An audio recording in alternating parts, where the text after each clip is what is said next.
Let's go to that planned protest, strike next week, Kosha, in Melbourne. Students are encouraged now to walk out of their classrooms in support of Palestine.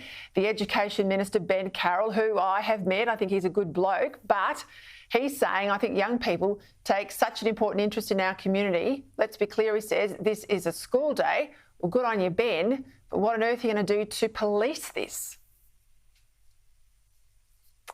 That's right. And I think, we're just seeing the school system and the university system become this big breeding ground for all sorts of issues. And it is where a lot of people are impressionable. These ideologies come out.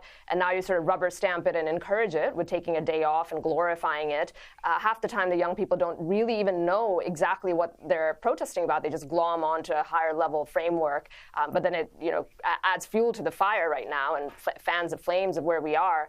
And in a way, it's not surprising that we see this. I think the problem with the university sector being propped up to be what it is, as influential as it is going to continue these types of dynamics. And sadly, I don't think there's an end in sight. We're just going to see more of this.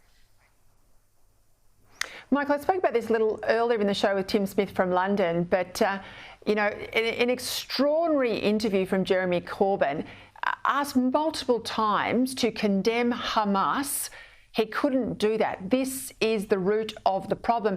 And let's not forget, these marches didn't start in defence of Palestine. These marches started in celebration of the atrocities committed against innocent Jews. Jeremy Corbyn was and is a disgrace. But, Peter, the marches on the weekend were not peaceful. There were Jewish homes who have mezuzahs, which is the prayer on the front door, splattered with red paint. There's a terrible YouTube that Simon Sebag Montefiore, the great author, is circulating of a young Asian woman, as they call them in the UK, coming onto a bus and questioning all the passengers, "Are you a Jew?" And Simon Sebag Montefiore says, this is terrifying to be in London at the moment. The rot started with Jeremy Corbyn, but I'm afraid that Suella Braverman was right. And even if she's gone, I hope Rishi Sunak and Cameron take these issues as seriously as they should.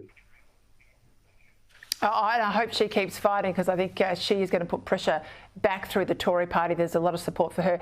Coach, I've got about a minute. What's the latest on the US presidential fight? I would say nothing has changed from when we talked about it last time. Trump is still 50-plus points ahead in the polls. He still is in legal peril. It's really, I think, on the GOP side, a fight between who's going to be the second place in case somehow he's taken off the field for some extrajudicial reason. That's what it's about. And then on the Democrat side, I think there's a little bit of risk to Joe Biden. There's other names being floated and popped around, but nobody knows exactly what's going to happen there yet. I tell you, it's going to be a wild ride next year. Kosha Gada, Michael Danby, thank you both for your time.